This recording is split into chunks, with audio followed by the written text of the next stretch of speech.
Okay, so this is Passengers Part 2. And all right, let's get started. So hopefully you enjoyed Part 1. Okay, so when James wakes up, okay, um, like I said, he was a bond servant before. So he's got a simple room. He has simple meals. His like little access key doesn't get him into anything fancy at all. Now there are activities on the ship, like there's basketball and there's a pool and there's some other things, but his meals and everything are very simple. Like he can only eat like this little block of looks like block of dried oatmeal. I mean, so it's really I don't know, just kind of plain. Now when Aurora comes on the scene, she's got a different band. She's got a different level. She's a writer. Her dad was a Pulitzer Prize winner, so she's got extra money and everything else, and she gets into all these, all the, you know, better meals and whatnot. Um, so he goes all day. His days are spent trying to research on how to get back to sleep. He wants to go back to sleep. He does not like the state that he's in. And I was thinking, watching the movie, I can empathize with that because there's times when I'm just like, I've had enough, Lord. I've really had enough. And I mean, I'm still getting tested. And I mean, look at, sometimes I'm just like, am I even gonna, I don't know. But anyway, it's just been crazy. But he's trying to get back to that lie. He wants to go back to sleep, and he's trying to figure a way to get back to it. Um, James is no different.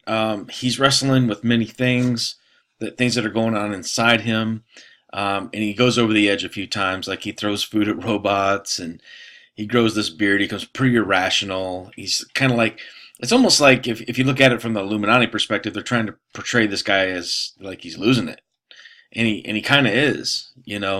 Um, and he's got Cheetos all over his bed. I mean, it's kind of comical at times, but anyway, he decides to talk to Arthur. Now every day he goes into this bar, all right, and Arthur, like I said, was the robot bartender. Okay, so he goes to Arthur and he's like, "Hey, give me some advice," type of thing. Where's your bartender tender advice type of thing? And he tells James, live a little.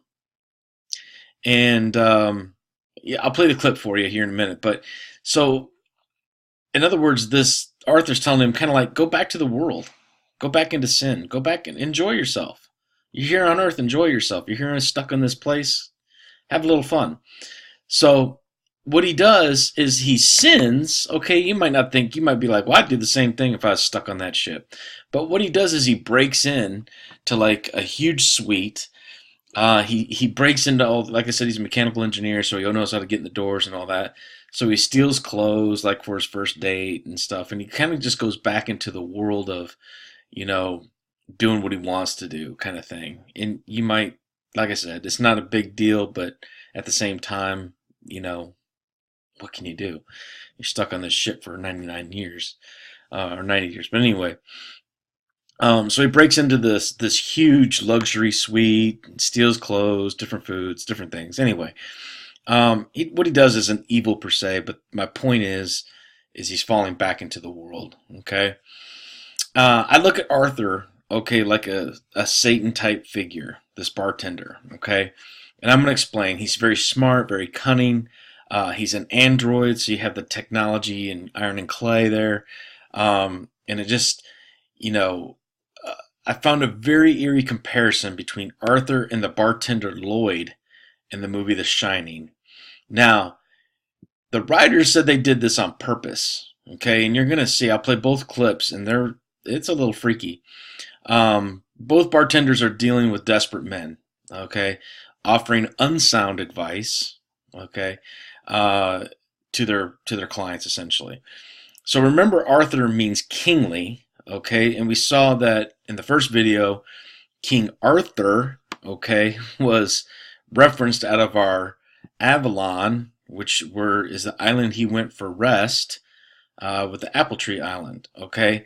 So now we have our Prince of this world type of reference, okay? So Arthur is the Prince of this world, showing us how to get through it, unsound advice. Um, I mean, how ironic is it that he's a bartender where intoxicated people uh, under alcohol seek advice, or spiritual under alcohol spirits. That's what they are, and they seek advice from him. All right, whose advice is totally unsound. Arthur is completely normal from the waist up, but his legs are completely metal and machine. And I thought they oddly enough looked like Pan's legs, kind of. I don't know. I might be just digging into it, but that's what I thought of when I saw him. All right, so I'm gonna play these scenes for you real quick. I think you'll enjoy them. Okay, I hope this works. Well, now, every cloud has a silver lining. Guess I am going to die of old age on this ship. Oh, we all die. Even androids end up on the scrap heap. I'm your only customer. Why are you always polishing the glass? Trick of the trade. Makes people nervous when a bartender just stands there. So lay some bartender wisdom on me. I'm lost in space here. You're not where you want to be.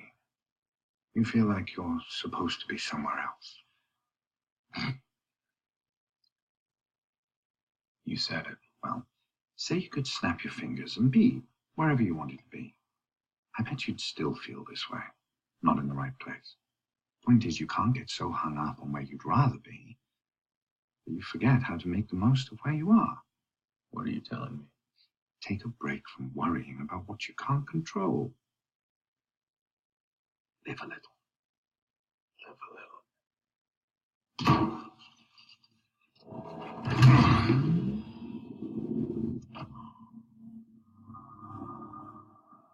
Welcome to the Vienna Suite.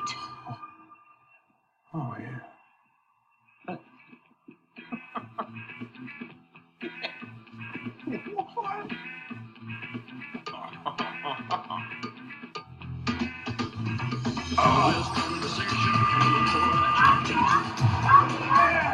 Make that double jumbo shrimp.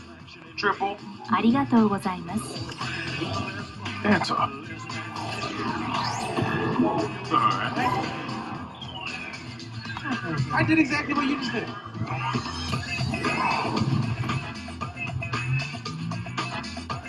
Large coffee. Una más margarita, por favor. You have had many, señor. Oh, Héctor, por favor, otra vez. Sí, señor. Gracias.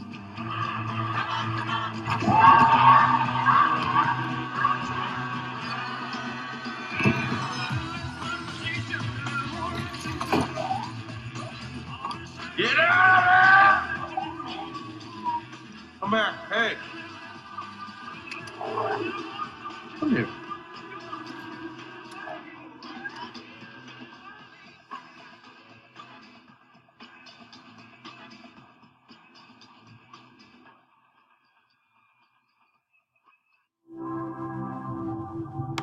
All right. The world never satisfies, right? Now I want to play you the Shining scene. All right, and just notice the same.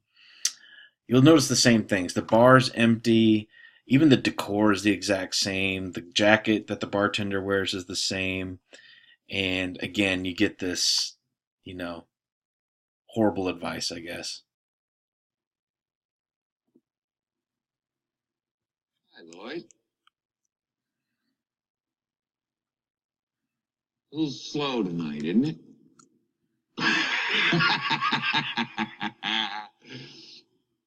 Yes, it is, Mr. Torrance. What'll it be? I'm awfully glad you asked me that, Lloyd. Because I just happen to have 2 20s and 2 10s right here in my wallet. I was afraid they were going to be there till next April. So here's what. Notice how he's stranded there as well. He can't go anywhere. It's the same scenario. You slip me a bottle of bourbon, a little glass, and some ice. You can do that, can't you, Lloyd? You're not too busy, are you? No, sir. I'm not busy at all. Good man. You set 'em up and I'll knock 'em back, Lloyd. One by one. White man's burden, Lloyd, my man. White man's burden.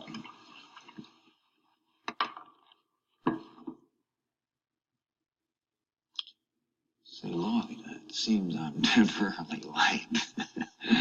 How's my credit in this joint, anyway? Your credit's fine, Mr. Torrance. That's swell. I like you, Lloyd. I always liked you. You were always the best of them. Best goddamn bartender from Timbuktu to Portland, Maine. Or Portland, Oregon, for that matter. Thank you for saying so.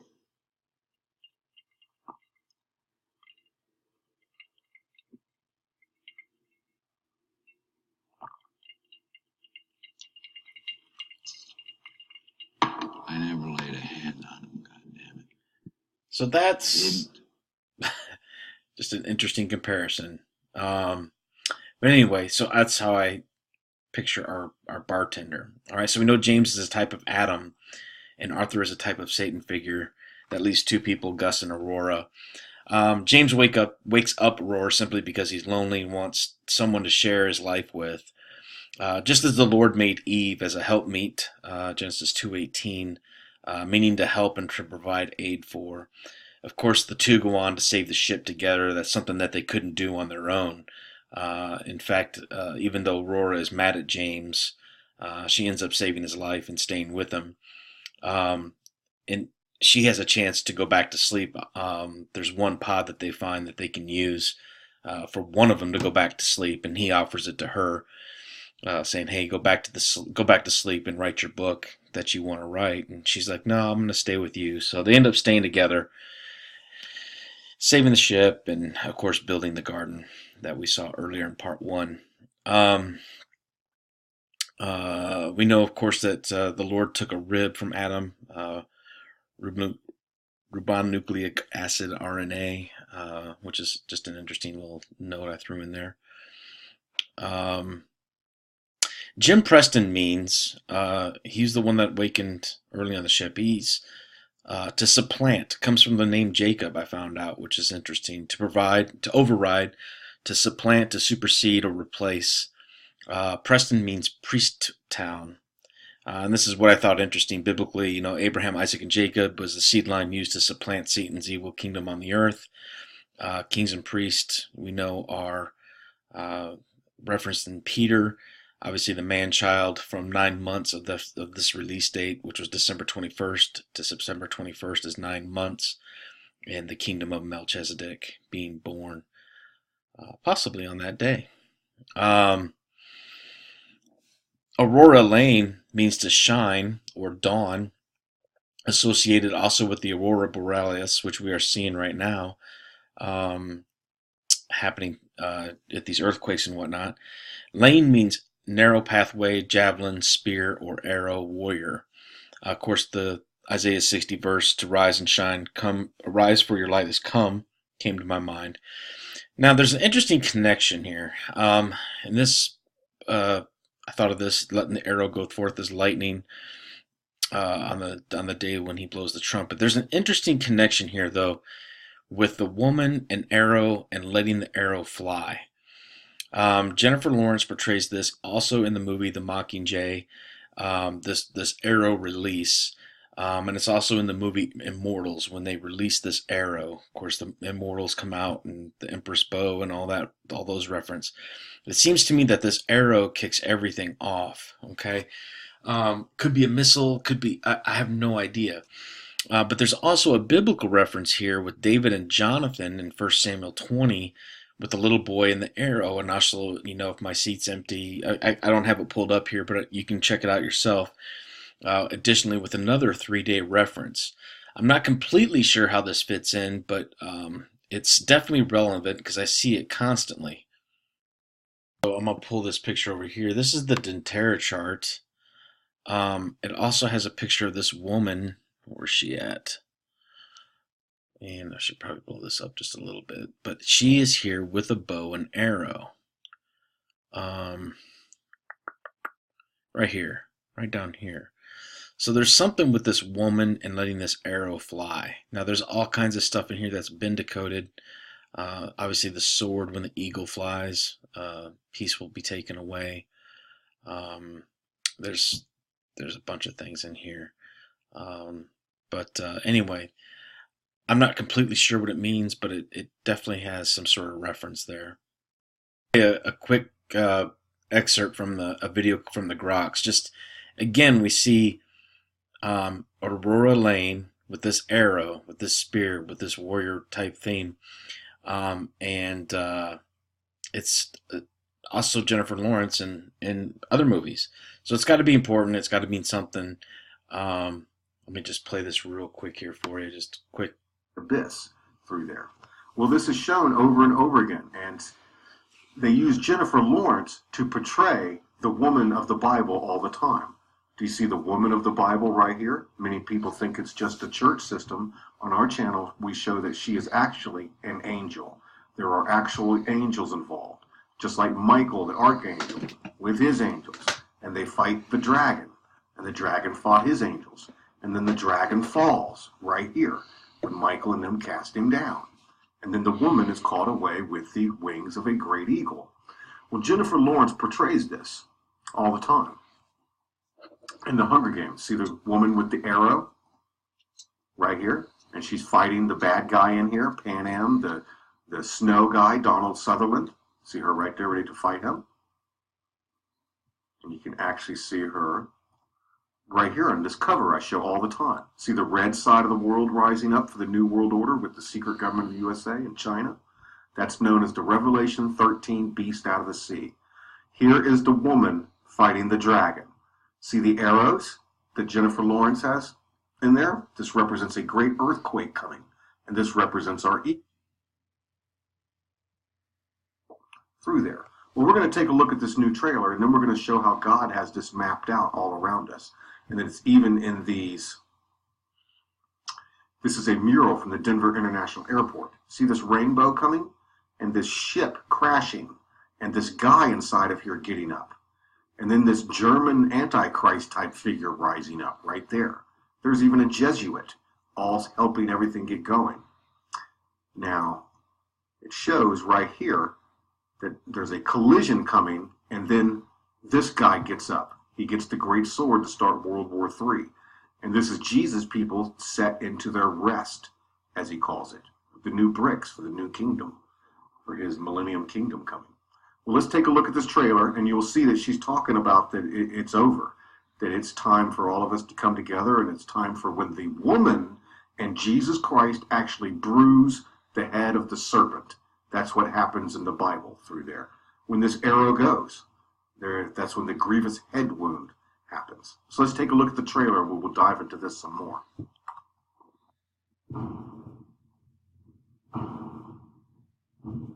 I've been watching you, and you watching me.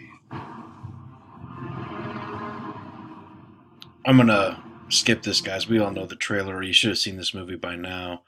But anyway, I'm gonna close with that. Well, actually, one last guy, Gus Mancuso. His name means strength. Mancuso means left-handed, which I have not tied into this at all. But I could see him possibly as a Holy Spirit, as he helps James and Aurora fix the ship, provides wisdom, helps them get back on track with it.